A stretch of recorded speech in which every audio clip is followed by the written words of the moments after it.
From Hollywood, it's time now for Edmond O'Brien as... Johnny Dollar. Mitchell Dollar. Oh, swell. Take some warm milk. You'll be asleep in an hour. I'm sorry to wake you up, but this is important. Okay. How fast can you get to New York? Pretty fast.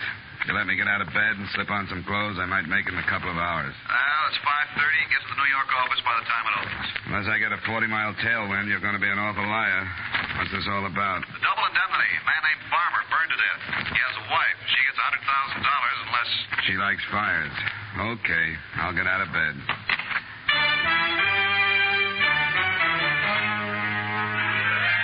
Edmond O'Brien in another adventure of the man with the action-packed expense account, America's fabulous freelance insurance investigator. Yours truly, Johnny Dollar.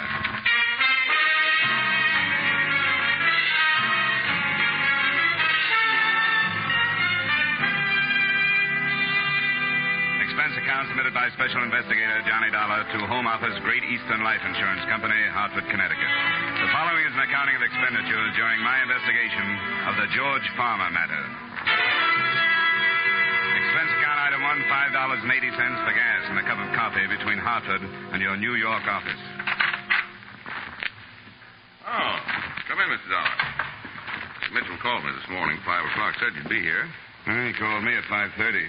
He must have been very sure you'd take the job. He's familiar with my bank account. Well, here are the briefs on the case. Mr. Farmer was on his vacation in the Catskills, a place called the Sportsman's Retreat. Uh-huh. This is the correct address on the white? Yes. Yes? Who? Oh, put him on. Yes, hello, Dr. Evans. Yes. Farmer? George Farmer? Yes, that's right. Our investigator's here now. All right, I'll have him come right over. Sir. This is Dr. William Evans, one of our insurance doctors. He says he has some information on the Farmer case. Oh? He was the one that okayed Farmer for the policy. He's in the Equitable building. You better go on over. He says it's rather important.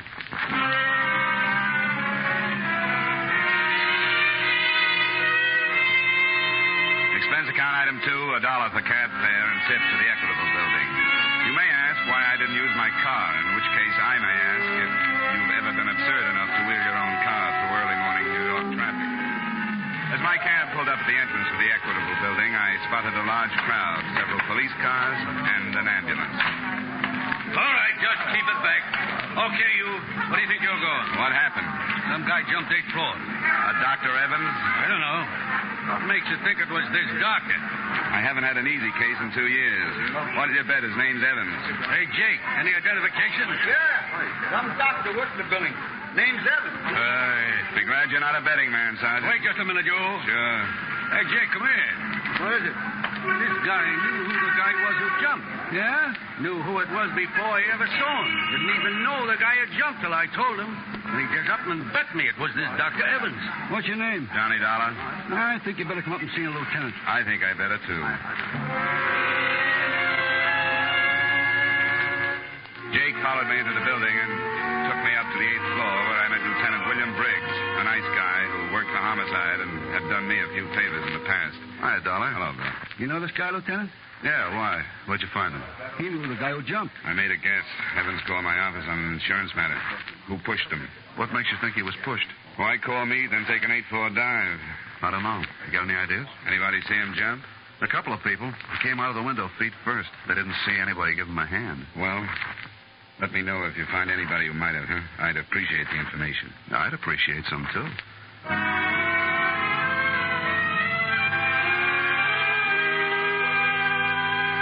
Expense account item 3, $1.50 for another cab to the home of Mrs. George Farmer. On the way over, I tried to put the first pieces together. A man named Farmer burned to death. A doctor named Evans had examined him and had some information. Evans winds up dead on the sidewalk. Answer, maybe Mrs. Farmer had it. Come in, Mr. Dollar. Thank you. It's going to be another hot day. I think everybody should have air conditioning, don't you? Definitely.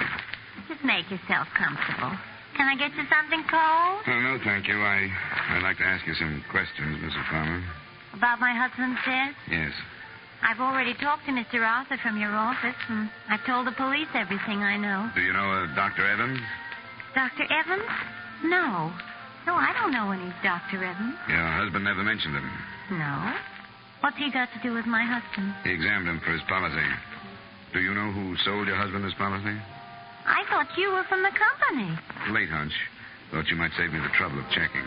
No, I don't remember who sold in the policy. All right, Mrs. Palmer. Thank you very much. Is that all? Yes, Mrs. Palmer. That's all for now.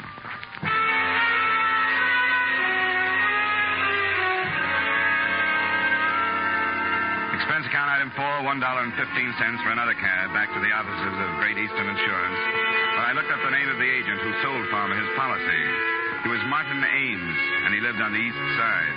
Item 5, 10 cents by subway to the east side. Not conscience-stricken, just tired of cabs. Yes, what is it? I'm looking for Martin Ames. Hey, take it easy. What's wrong? I'm Mrs. Ames. I was just on my way to the hospital.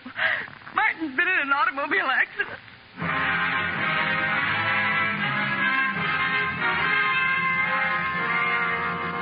Expense account item 6, $8 for a cab. Fast and necessary. $3 for the necessary, $5 for the tip to make it fast.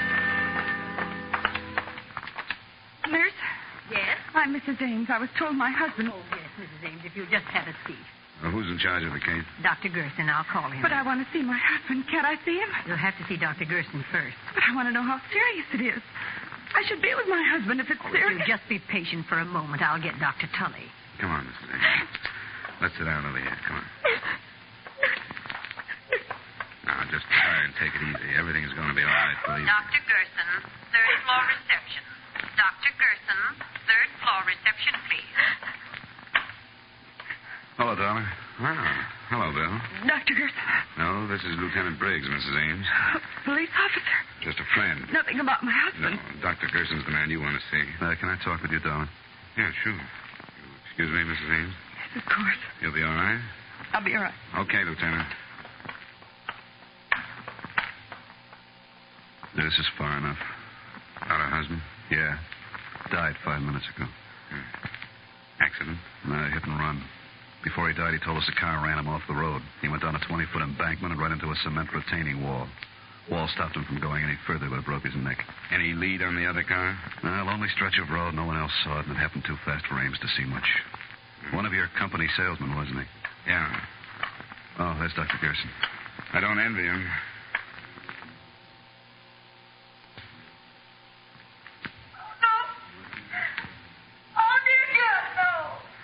Come on, Briggs. This is turning into a rotten mess.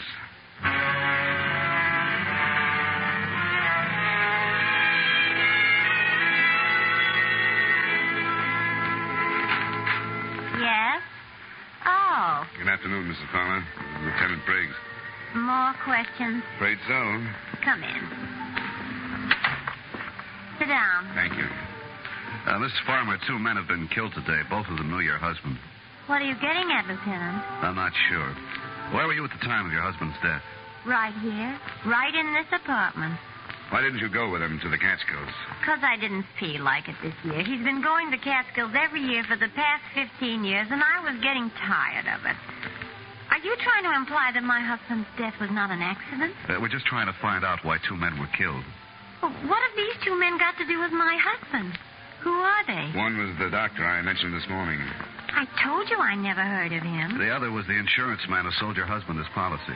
I don't know anything about him. I never met him. Your husband started the fire by smoking in bed and then falling asleep. I guess so. How would I know? Was he in the habit of doing that? We've done it once or twice over a period of 15 years. Mr. Dollar, it seems your company is trying its best to get out of paying the money that's due to me. We're always allowed a certain time for an investigation. A representative from your company went up to the lodge and made an investigation. What more do you want? You were here in town at the time of your husband's death? Yes, and I can prove it. Now, if you have any further questions, I suggest you take them up with my attorney. I'm sick and tired of this whole thing. You've had absolutely no consideration for me. My husband is dead, and you persist in foolish, tiring questions. Now, please leave. I can't stand much more. All right, Mrs. Palmer. Don't bother showing us to the door. I'm entitled to that money, Mr. Dollar. I hope it won't be necessary to take legal action. Oh. You want to take a run up to Sportsman's Retreat, Lieutenant? Why? I'm just interested in knowing how Mrs. Farmer knew one of our investigators had already been up there.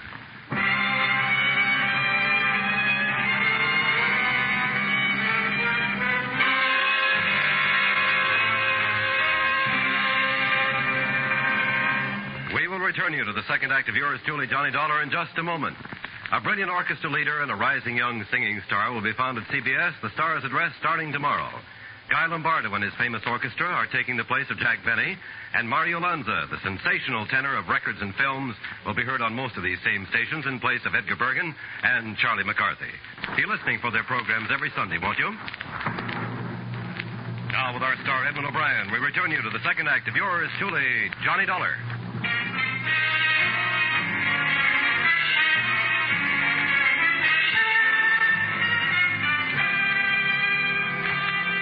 Briggs and I climbed into the squad car and started the long drive to the Catskills. Around 7 in the morning, we turned off the main highway and onto a dirt road. A sign reading Sportsman's Retreat 2 miles pointed the way, and 20 minutes later, we were pulling up in front of the main lodge. Oh, I got a stiff neck. Man coming out of the lodge. Good morning. Well, I suppose you could... Oh, police car. Yeah, I'm Lieutenant Briggs. This is Mr. Dollar. Oh, well, howdy. You up here about Mr. Farmer's death? Yeah, unofficially. You run the place? Well, yes, I'm the foreman. Name's Pop Sloan. Everybody just calls me Pop. We thought we'd stay a while, Pop. Can you put us up? Why, sure. How long you feel on being around? Not long. Well, come on in. Come in. Breakfast was an hour ago. If you're hungry, I can have the cook rustle up some old sandy bacon and eggs and anything. Oh, sounds good. Many people staying here, Pop? Oh, about 14. 14. The same crowd comes up every year. It's sort of a club, you might call it. How many years did George Farmer come up? Oh, about the last, 15 years, I guess. Who owns the place? Mr. Phillips. He ain't here now. He phoned and said he'd be in sometime this afternoon. Say, how come you fellas are interested in Mr. Farmer's death? We had the sheriff investigate. Some insurance fellow was up here for 3 days. You're a little late, ain't you? Well, there are a few things we haven't cleared up, Pop. Sure appreciate some help. Well, I'll give you all the help I can. I'll go get some breakfast for you, and then we can gabble by it. Pop went back to the kitchen, and we relaxed in a couple of big leather chairs in front of a large window that looked out on a row of cabins. Well, that last cabin must have been Farmer's. Yeah, nothing much left of it. Beautiful up here, isn't it, Johnny? Look at those trees with the sun shining through them. Lieutenant. Yeah? Your soul is showing.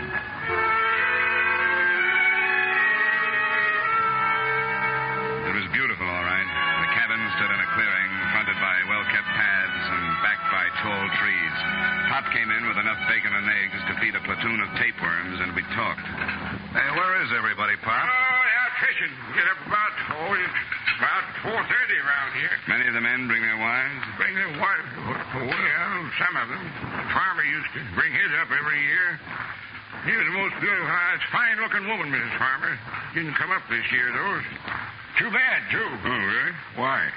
Why, I might have saved him. Maybe she'd have been here. She might have caught him with a cigarette before he went to sleep. Well, who discovered the fire? Who did?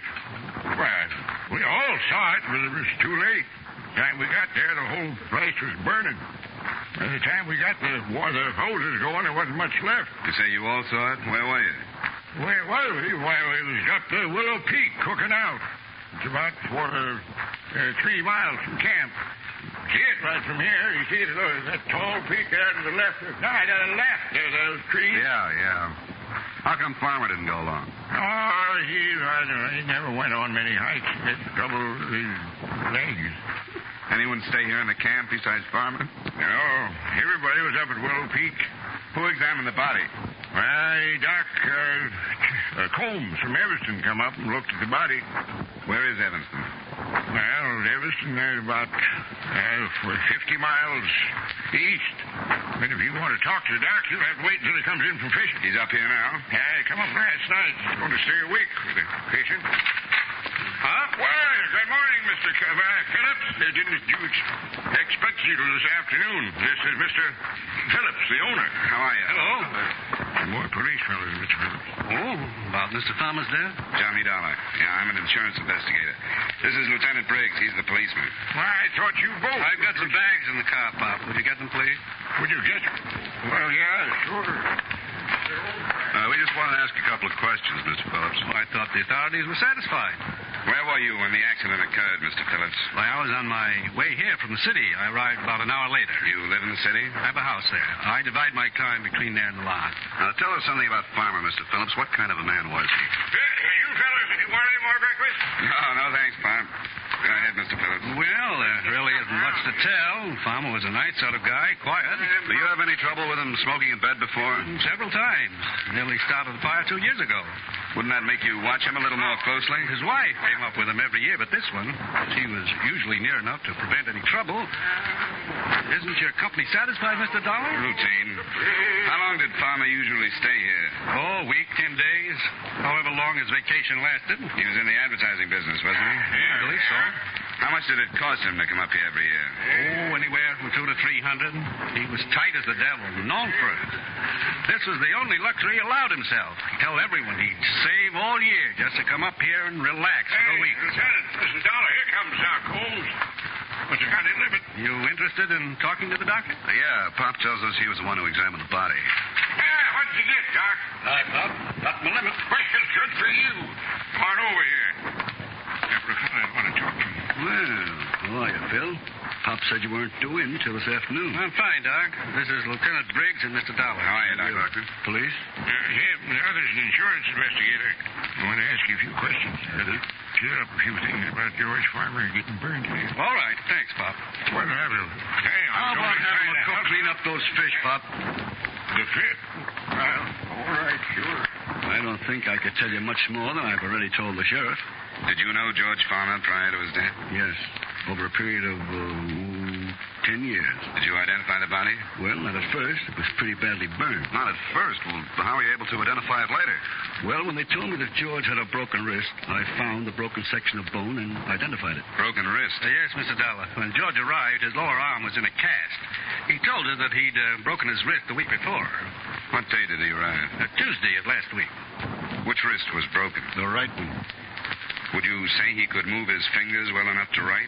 Depends on how recent the accident. What are you getting at, Dollar? Do either of you know where Farmer had his wrist treated? No. Dollar, would you mind letting me know? Briggs, can you call the precinct and have a man check and find out where Farmer had that wrist treated? Sure, but I don't see why... George Farmer had to sign that insurance policy, didn't he? Well, he could have done it with his left hand. Go find out when he broke that wrist. And I think I can show you that George Farmer was murdered. Murdered?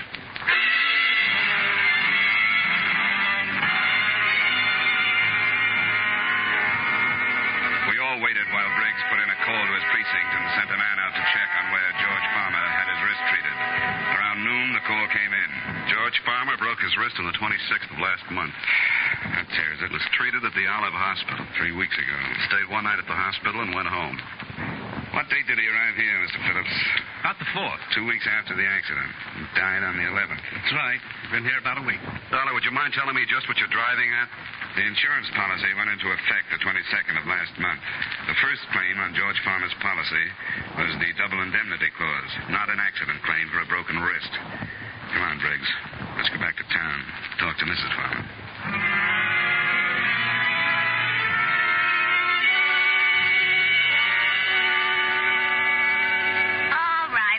This time. We'd better talk about it inside. I promise you, Mr. Dollar, if you can... We're coming in. Why? Well, all right. We think your husband was murdered. Murdered? That's ridiculous. We feel that you were an accomplice, Mrs. Farmer. Are you serious? Very. We just had the lab make a check on the insurance policy. The signature and the fingerprints were from the right hand. Of course they were. So your husband didn't have a broken wrist at the time? No, we did that sometime later. Would you swear it's his signature on the policy? Of course it's his signature. I went to the doctor with him. I thought you said you didn't know Dr. Evans. I don't. He was the insurance doctor. Well, I'd never seen him before or since. How could you expect me to remember Your him? husband didn't turn in a claim for his broken wrist? That was his business, wasn't it? Don't you think it's rather strange to take out an accident policy and not turn in a claim on your first accident? I don't know. I didn't bother with my husband's affairs. Is this your husband's driver's license? Yes. Where did you get that? Motor vehicle department. The signature on his license is not the same as the one on the insurance policy.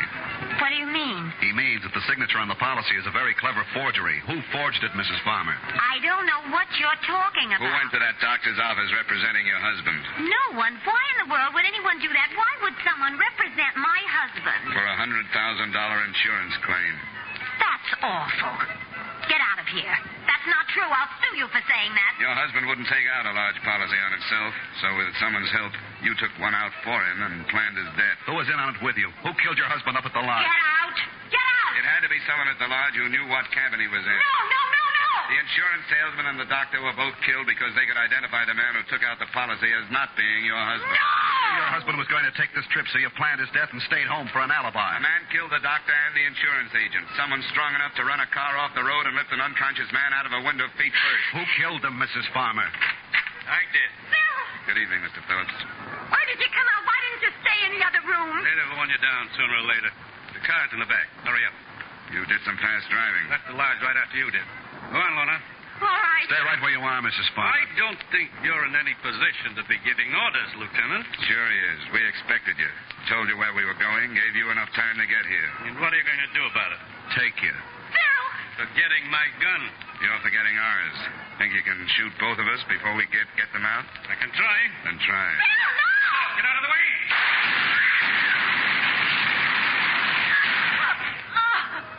Dollar? Okay. Just a little scared. Girl's hit. Phillips is pretty dead. Mrs. Farmer? Yes. I'll get an ambulance. You want to tell me about it? Oh, all right. Don't make any difference now. Phillips killed your husband and the other two men? Yeah. We fell in love 3 summers ago. But he planned it. The whole thing was his idea. Sure, I know. The state is pretty narrow-minded about those things, honey. A guy like that gets ideas and gets dead for it. If you like his ideas, you just have to get into some kind of trouble along the way.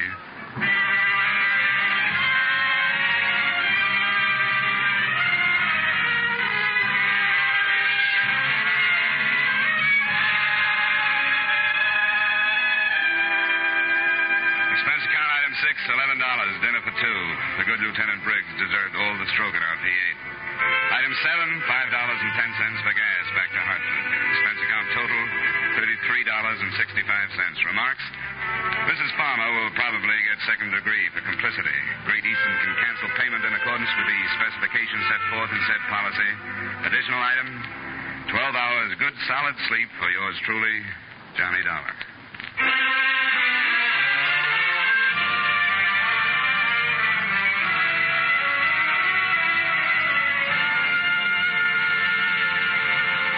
Yours truly, Johnny Dollar, stars Edmond O'Brien in the title role and was written by Blake Edwards with music by Wilbur Hatch. Edmond O'Brien can soon be seen in the Paramount Pictures production, Warpath. Featured in tonight's cast were Hy Averback, John McIntyre, Herb Butterfield, Harry Lang, Jeanette Nolan, and Virginia Gregg. Yours truly, Johnny Dollar, is produced and directed by Jaime Del Valle. This is Dick Cutting inviting you to join us next week at this time when Edmond O'Brien returns as Yours truly, Johnny Dollar.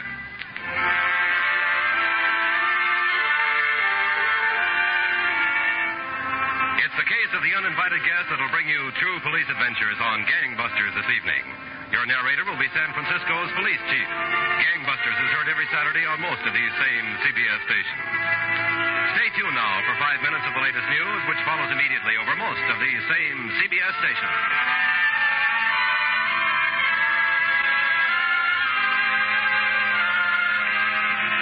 This is CBS, where you meet adventure with Charlie Wilde Sunday